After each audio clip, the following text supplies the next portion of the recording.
in the digital era that is currently driven by technology. However, in as much as we're making strides in technology, there are those in the society who are suffering most, and these are our minors. So tonight, we're talking about safety of children online, given that Kenya has a statistics around each of us here, the 50 million of us, plus or minus those who have a smart gadget, spend on average 3 hours, 48 minutes on social media.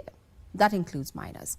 So how safe are they? Tonight, that's the conversation we're having, and our guest is none other than HANNINGTON MWENDA, who is a lead technology for development that Save the Children Kenya. Karibu sana, and thank you very much for your time. Thank you. Now, we are online. We are not going to shy away from that. This is the 21st century, Sure. And it's driving the economy and literally everything that we are touching. Yeah. From where you sit as a person within this particular value chain, we're talking about online safety. How are we looking in 2025? Well, in 2025, the challenge is actually bigger. The solutions are bigger, and the space has grown. So, first of all, we have 1.5 billion cyber threats in the last 6 months alone. So that tells you the scope is magnanimous, and about 33% of children right now can be able to access a digital gadget. Yes. So be it with their parents, be it with public. So the scope is big, and the solutions are there. We are approaching now the AI age, the age of frontier technologies, and also the government has done quite a lot to counter these. And also, you know, the forces, now we are bringing everyone in. We are looking at a multi-stakeholder integrated approach. Mm-hmm. Yeah.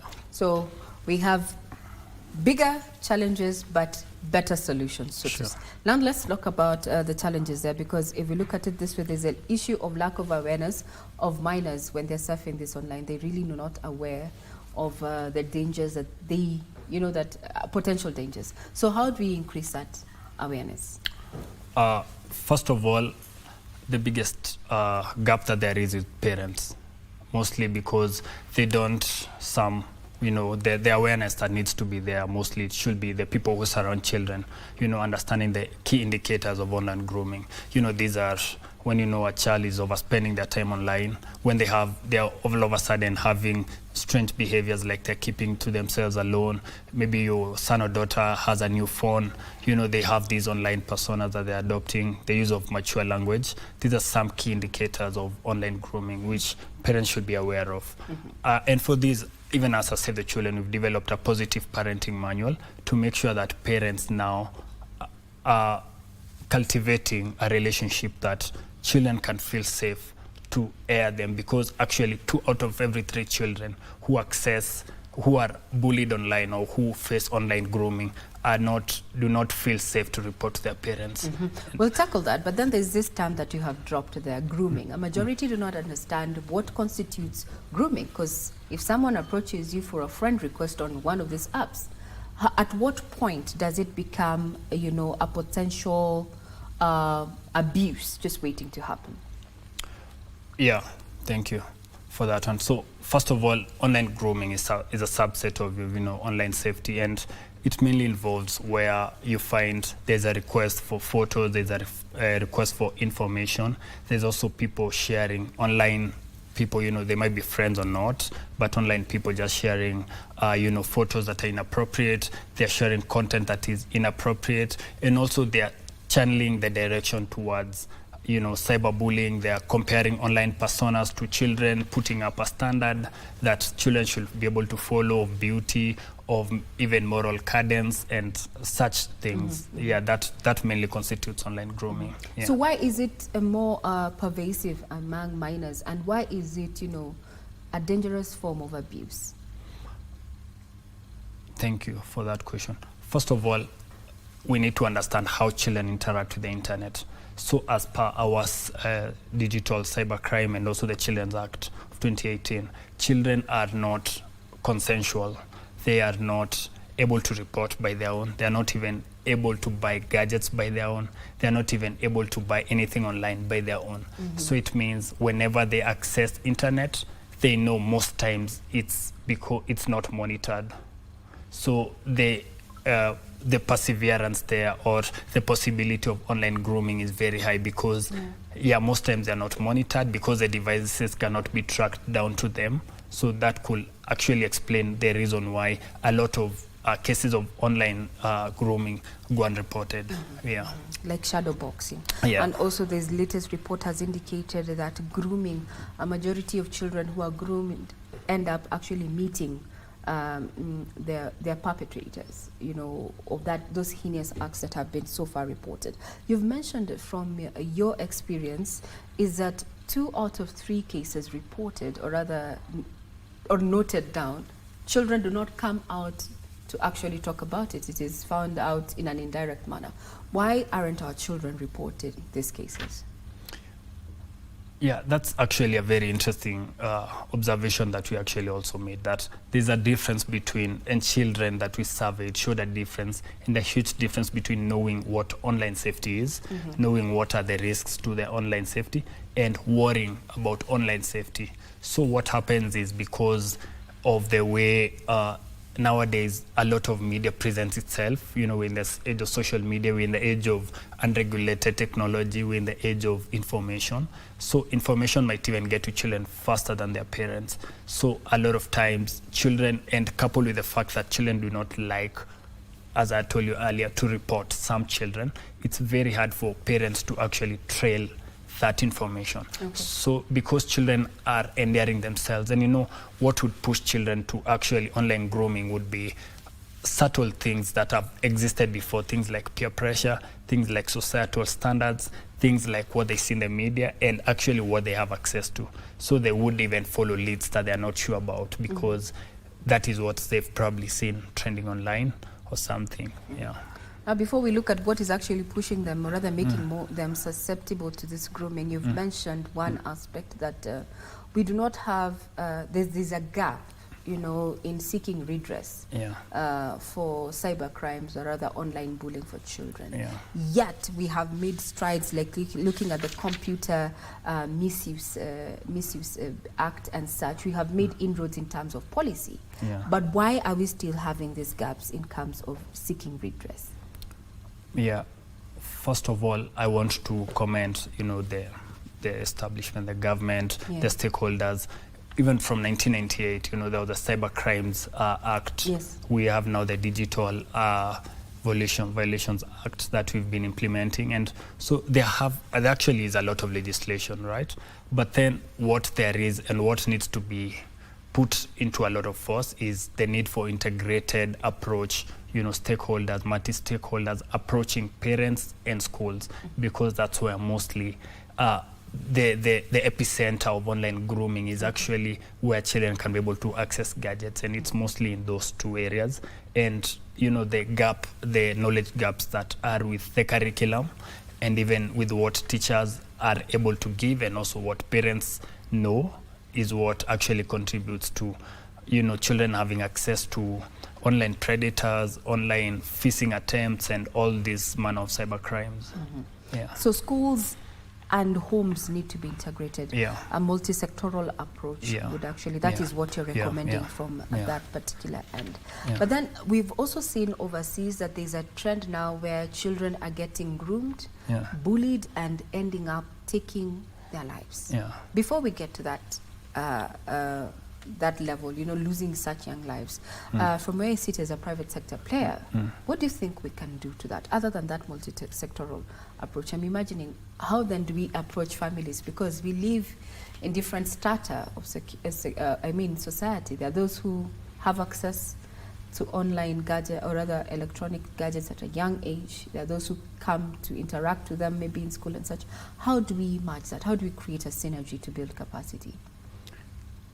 Thank you. And it's actually good that you've noted that the trends are very worrying, and they're actually zeroing in on us. You know, Kenya, Africa, everything that's happening, and now technology is pouring into us. And from where we look at it as a development sector, as Save the Children, it's that we need to place the child at the center and draw out concentric circles, identify the key players around the child. Where does the child get to interact the most? Where are the forces that actually the child can be vulnerable to the most? And where would a child actually report such instances before?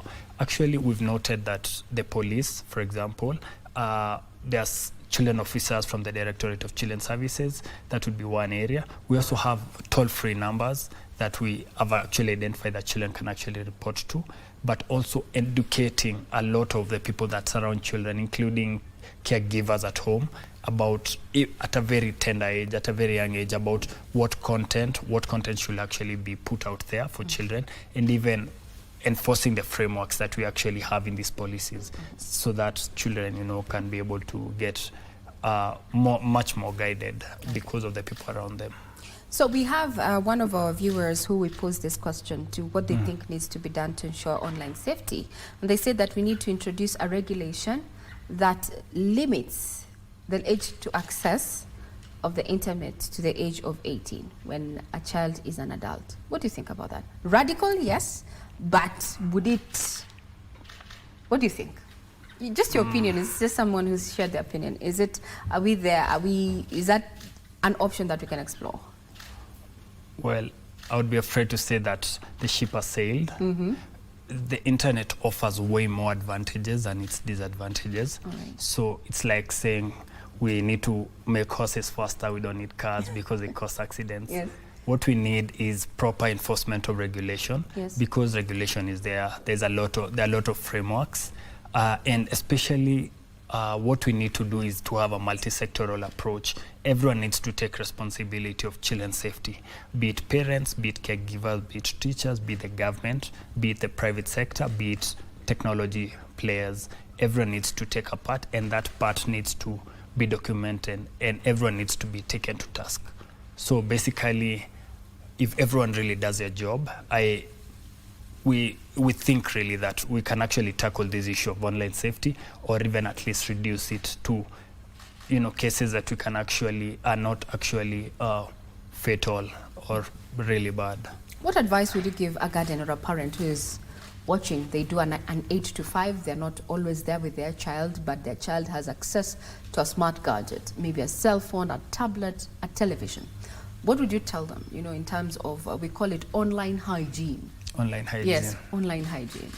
Thank you. First of all is understand what your child does with the gadget, all right? Number 2 is make sure that you measure the times that they're online. Make sure that you say you can be online for 2 hours a day. That's enough for you. And in those 2 hours, make sure that the child is actually engaged in positive things that you can actually track. You can install an antivirus that actually trails all those sites to know where your child has gone, and you can take them to account. Number 3, educate yourself on the risks that are actually there online.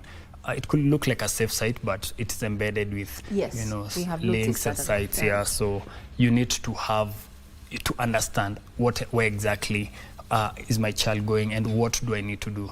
Number 4, and very key, is make sure that you are actually friends with your child, so that your child feels free to report to you, hi mom, hi dad, I'm having, this person is talking to me about XYZ, which is not something I would like to engage with, or it's not something that we've learned that is good. So those are 4 key pillars that really should guide parents on how to approach these things.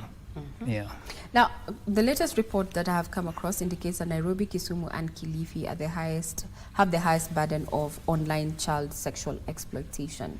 In your expert opinion, why would this counties be leading in this? So, yeah, first of all, online safety is just an extension of other safety mechanisms, and so the risks that would apply would be the same. So if you would actually follow a kidnapper from an online site, it means that there could be other kidnappers around who are actually not leveraging online tools to do such. The other factor could be internet penetration. You know, those are cities where internet is very readily available, and there is up to 22% of children who access the internet through public spaces, think cyber cafes, think school, computer labs, all these places. So the prevalence of them also accessing online grooming in these areas is also very big. Number 3 could also be because of, and it's something that we should tackle, there is probably limited knowledge of parents about the dangers of online safety, you know, and the manuals that we're printing, main area that we want to go into is bit-sized knowledge, where we send parents small-time messaging and videos about how to protect their children online, and especially in those areas and in the languages they can be able to understand. Yeah. Very well said. Now, we've seen various countries, even in Europe, and especially in Europe, that have taken or rather adopted the 4 C's of online safety.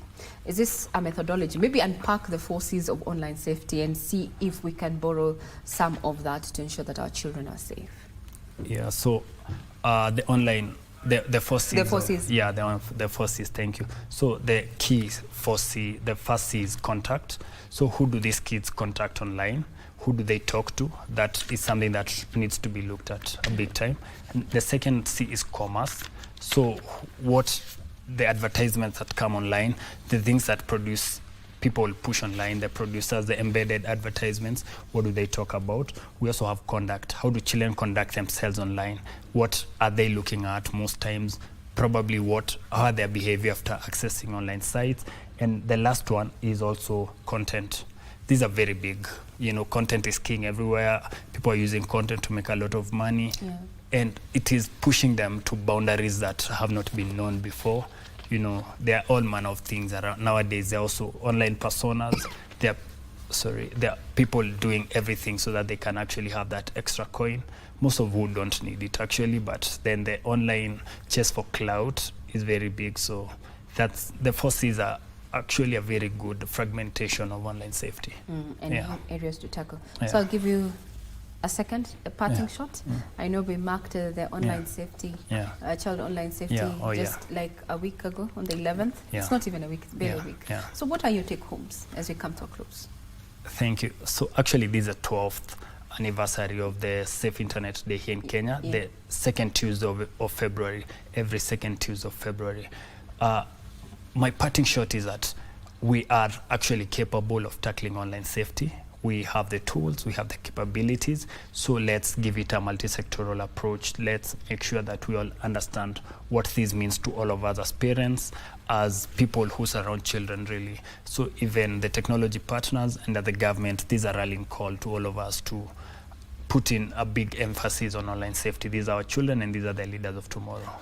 Very well said. That has been our guest. That is none other than HANNINGTON MWENDA, who is a lead technology for development leader at Save the Children Kenya. Clarion call is that we need to take up a multi-sectoral direction when it comes to ensuring the safety of our children while they're surfing the internet, because as it is, we need to build their capacity in the knowledge to know, the tools, and the tools also to navigate, around the online space for their safety. Well, that puts a couple matters discussion tonight on Sunday Express, but we are not done and dusted.